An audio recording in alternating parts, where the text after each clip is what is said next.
Praise the Lord. Hallelujah hallelujah. ప్రభు యేసునందు నాకు అత్యంత ప్రియమైన సహోదరి సహోదరులారా, అందరూ ఎలా ఉన్నారు? మీ అందరినీ కూడా ఈ యొక్క దివ్య వాక్కు కార్యక్రమానికి స్వాగతం తెలియజేస్తున్నాను.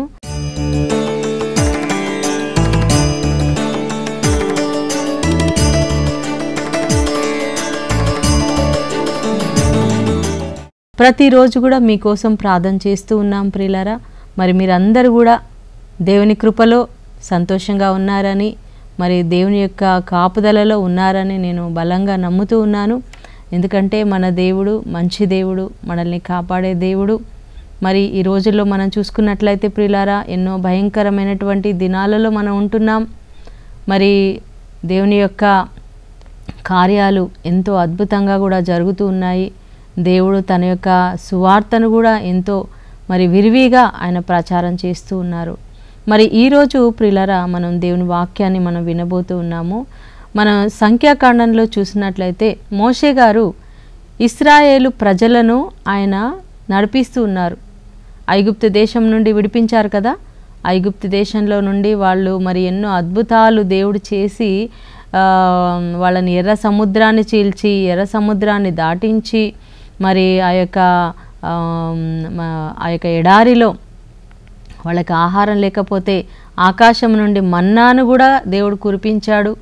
బండ నుండి నీళ్ళని ఇచ్చాడు. మరి మారా నీటిని మధురంగా మార్చాడు. ఇలా చాలా ఎన్నో అద్భుతాలు చేస్తూ దేవుడు నడిపించాడు. అయితే ప్రియులారా, వాళ్ళు ఐగుప్తు దేశం నుండి మరి ఎర్ర సముద్రం దాటి ఆ సీనాయి అరణ్యానికి వస్తారు. మరి అక్కడి నుంచి పారాను అనే అరణ్యానికి కూడా వాళ్ళు రావడం జరిగింది.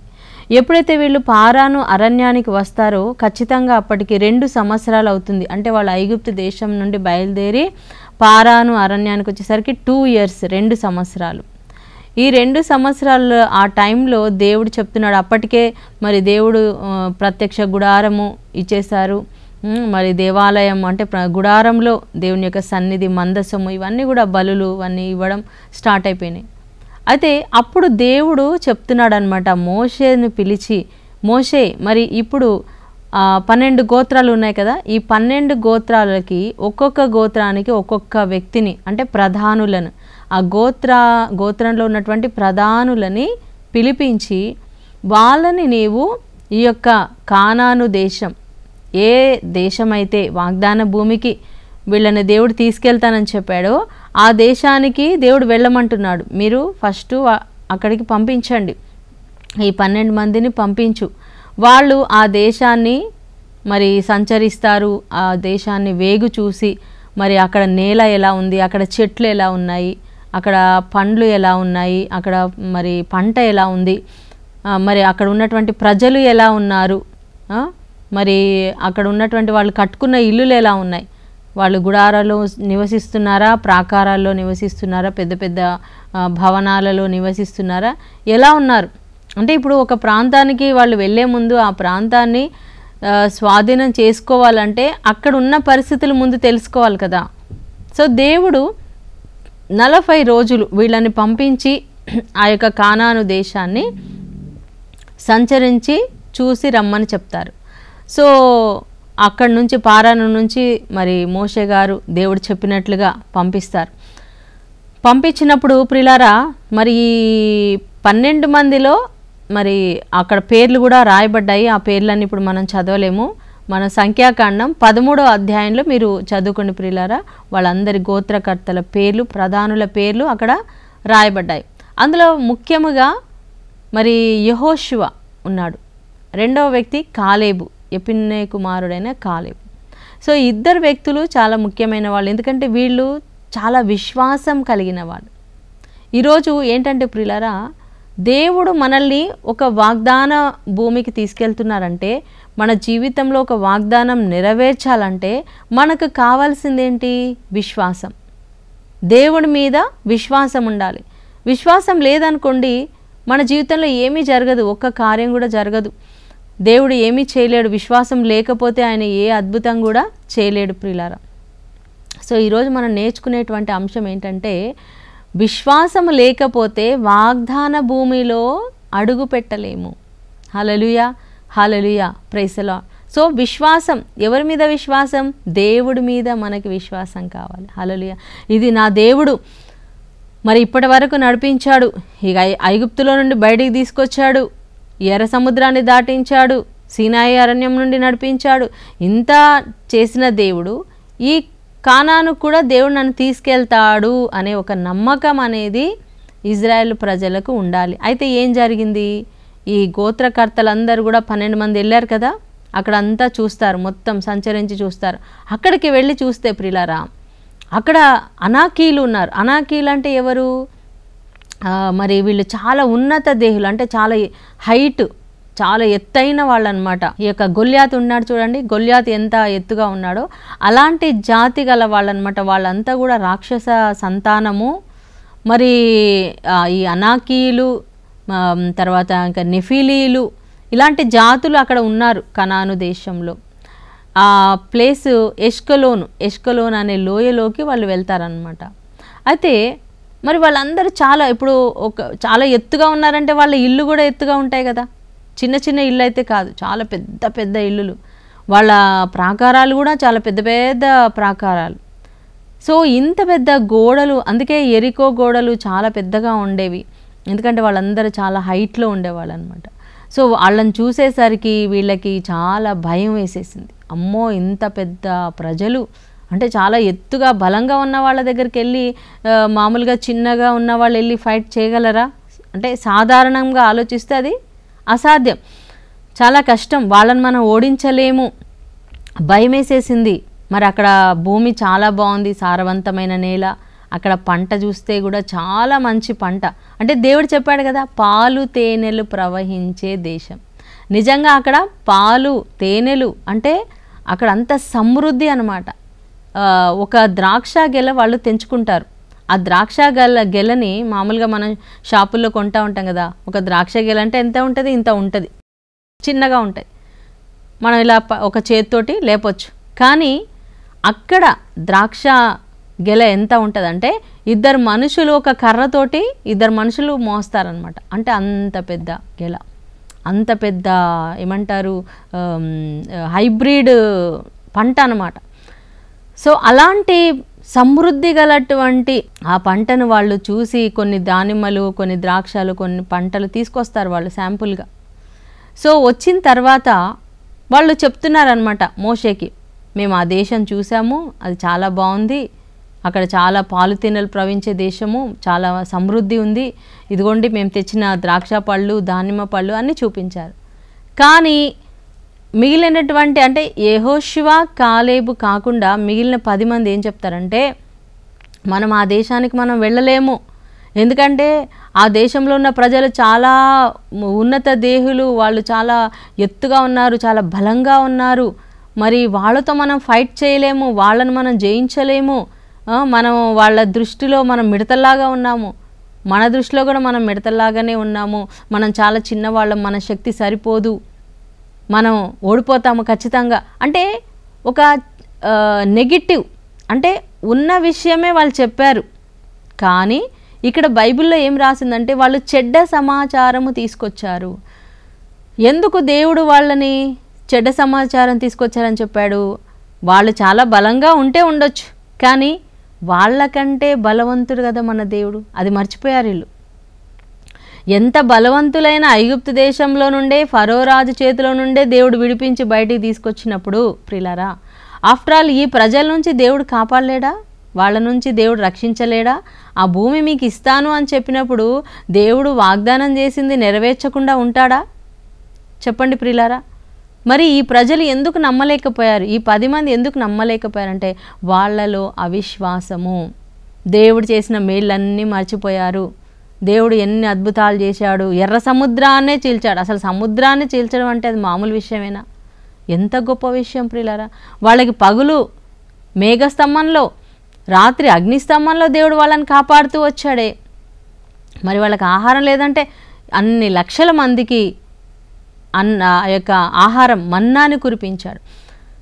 ఒకరోజు వాళ్ళకి మాంసం కావాలని అనిపించింది, అంటే రోజు ఈ మన్నా అయినా, రోజు ఈ రైస్ అయినా, మాకు చికెన్ వద్దా, మాకు మటన్ వద్దా, మాకు నాన్ వెజ్ కావాలని ఏడుస్తూ ఉంటే దేవుడు మళ్ళీ వాళ్ళకి నాన్ వెజ్ కూడా మాంసంతో వాళ్ళని 30 రోజులు వాళ్ళకి సంతృప్తిగా ఇచ్చాడు.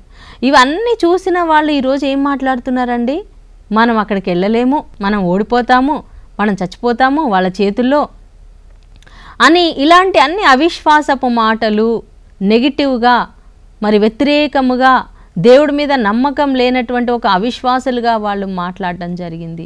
ప్రియులారా, ఆ సమయంలో యెహోషువ, కాలేబు వీళ్ళిద్దరూ చాలా టెన్షన్ అయిపోతారు. ప్రజలందరినీ కూడా నెమ్మది పరచి, అలా కాదు, మన దేవుడు తప్పకుండా మనల్ని ఆ దేశానికి తీసుకెళ్తాడు, దేవుడు మనతో ఉన్నాడు, దేవుడు మనకు తోడుగా ఉన్నాడు, మన దేవుడు మనకు విజయం ఇస్తాడు, ఆ ప్రజలని జయించే శక్తిని ఇస్తాడు, వాళ్ళని ఒక గడ్డి పరకలాగా దేవుడు తీసేస్తాడు అని మరి యెహోషువ, కాలేబు ఇద్దరు కూడా విశ్వాసపూరితమైనటువంటి మాటలు మాట్లాడతారు. మంచి సమాచారం వాళ్ళు చెప్పారు. ఈ 10 మంది చెడ్డ సమాచారం. చెడ్డ సమాచారం అంటే దేవుని దృష్టిలో అవిశ్వాసము. హల్లెలూయా.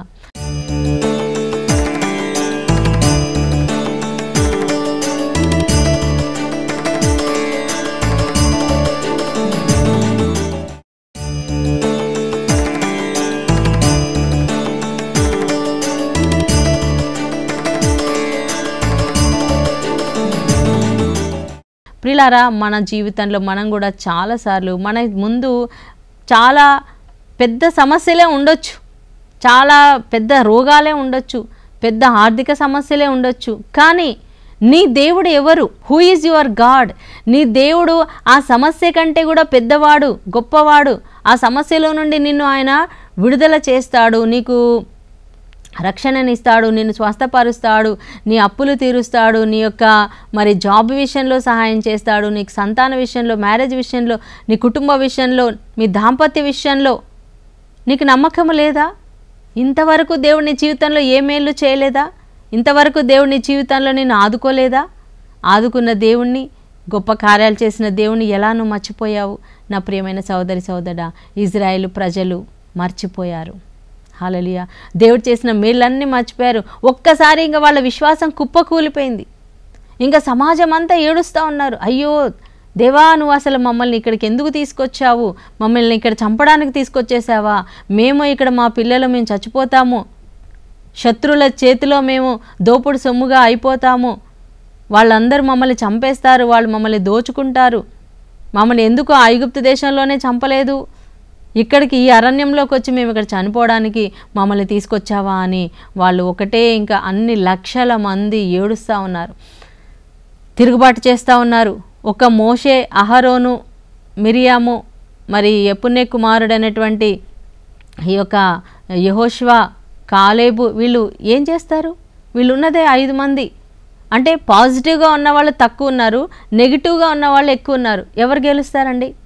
సమాజం అంతా ఏడుస్తున్నారు. ప్రిలారా, ఇంకా దేవునికి చాలా కోపం వచ్చేసింది. హల్లెలూయా. యావే ప్రభుకి, యెహోవా దేవుడికి, యెహోవా దేవుని యొక్క మహిమ ఆ ప్రత్యక్ష గుడారం మీద ఒక్కసారి అట్లా మేఘం మీద వెలుగు వచ్చేసింది అనమాట. అందరూ భయపడిపోయారు. అయితే దేవుడు అన్నాడు, ఈ ప్రజలందరినీ కూడా నేను ఇంకా చంపేస్తాను, తీసేస్తాను అని చెప్పాడు. మోషేతో అంటున్నాడు, మోషే, ఇంకా నిన్ను, నీ కుటుంబాన్ని నేను దీవిస్తాను, నేను ఒక కొత్త జనాంగాన్ని నేను లేవనెత్తుతాను, వీళ్ళని నేను సహించలేను, ఎంతకాలం వీళ్ళు ఇంకా నమ్మకుండా ఉంటారు, ఎన్ని రోజులు ఎన్ని సంవత్సరాలు వీళ్ళు ఇంకా నన్ను పరిశీలిస్తూ ఉంటారు, పరిశోధిస్తూ ఉంటారు అని దేవుడికే కోపం వచ్చేసిందండి.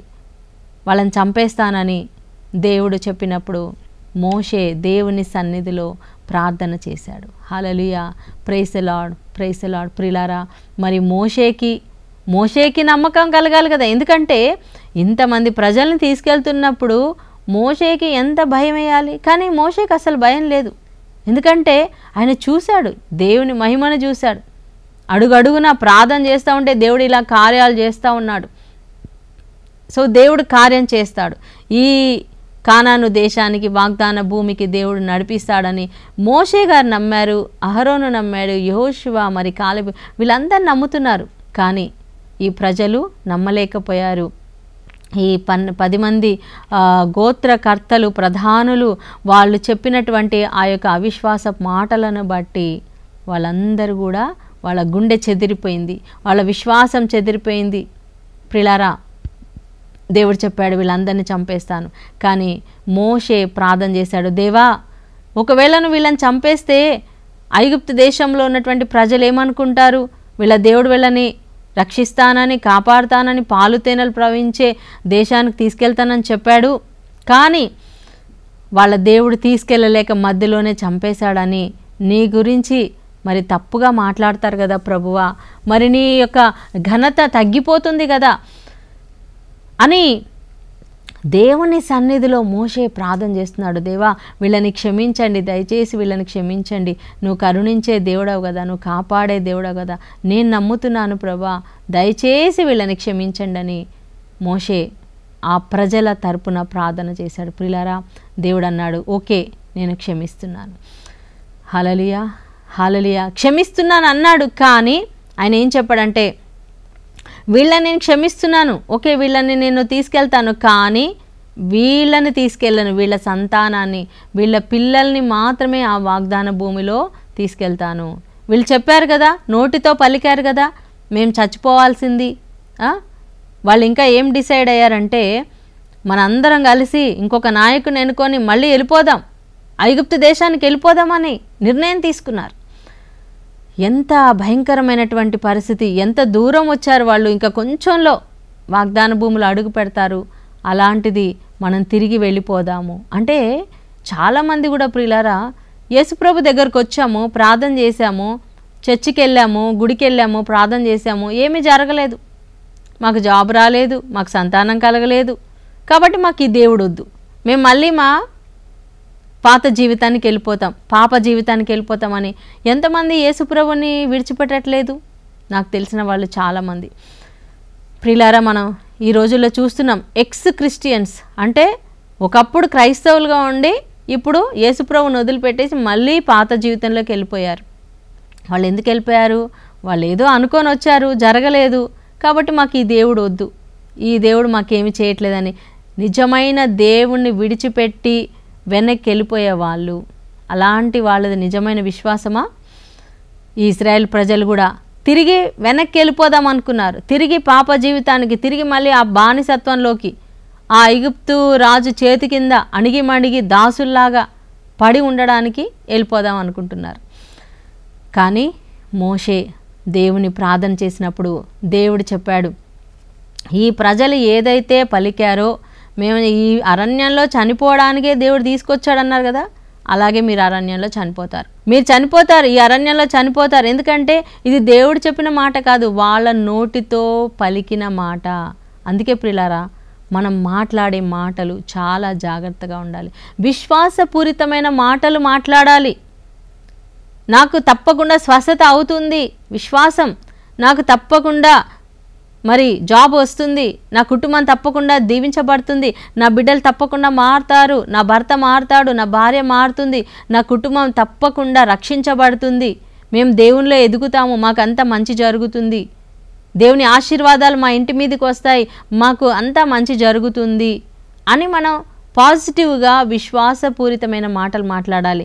కానీ ఎప్పుడు కూడా కొంతమంది నాకేమీ బాగోలేదు, ఇంకా నా కుటుంబం మారలేదు, నా భర్త ఇంకా మారలేదు, ఇంకా ఆయన ఇంతే, ఆమె ఇంతే, నా పిల్లలు ఇంతే, నా పిల్లలు అసలు చదవరు, మాకు ఏం మంచి జరగట్లేదు, ఇలాంటి నెగిటివ్ మాటలు, విశ్వాసం లేని మాటలు, దేవుడి మీద నమ్మకం లేని మాటలు ఎలా మనం దీవించబడతాం? ప్రియులారా, నువ్వు ఏం పలికితే అది జరుగుతుంది. ఇజ్రాయేల్ ప్రజలు ఏం పలికారు?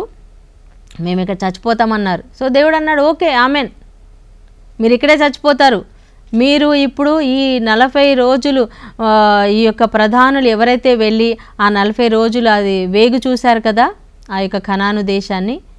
సో ఒక రోజుకి ఒక రోజుకి ఒక సంవత్సరం చొప్పున మీరు ఈ యొక్క ఎర్ర సముద్రం మార్గంగా మీరు లాంగ్ రూట్ అనమాట, అదేమో షార్ట్ కట్ రూటు, చాలా దగ్గరగా ఉండేది వాగ్దాన భూమి, కానీ ఇప్పుడు దేవుడు తిప్పేశాడు, మీరు ఇప్పుడు ఈ షార్ట్ కట్ రూట్లో వెళ్ళడానికి లేదు, మీరు చాలా దీర్ఘమైన రూట్ తీసుకొని సుదీర్ఘమైన ప్రయాణం చేయాలి. 1 సంవత్సరం కాదు, 40 సంవత్సరాలు మీరు ప్రయాణం చేయాలి.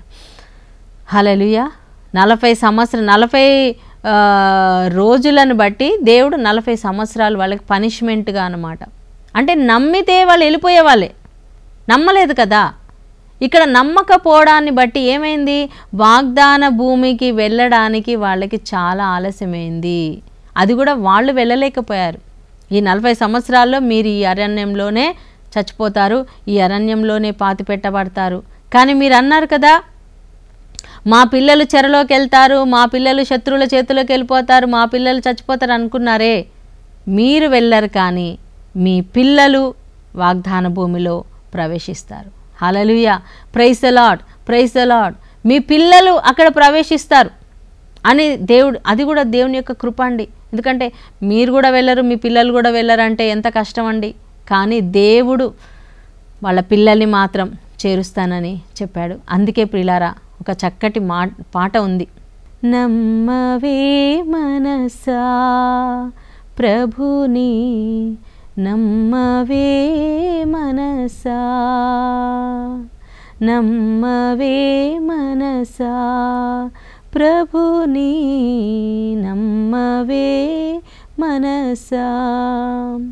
కన్న తల్లి నన్ను మరచిన కరుణామయుడే మరచునా, నీకోసమే తన ప్రాణమునిచ్చెను, నిరతము నిన్ను కాపాడడా, నిరతము నిన్ను కాపాడడా. నమ్మవే మనసా ప్రభుని, నమ్మవే మనసా. నమ్మాలి. నీ తల్లి గర్భంలో నిన్ను పిండంగా ఉన్నప్పుడే నిన్ను కాపాడిన దేవుడు, నిన్ను పోషించిన దేవుడు, పుట్టించిన దేవుడు, నీకోసం ప్రాణం ఇచ్చిన దేవుడు నిన్ను కాపాడలేడా? నీకు వాగ్దానం ఇవ్వలేడా? నేను వాగ్దాన భూమిలో ప్రవేశపెట్టలేడా?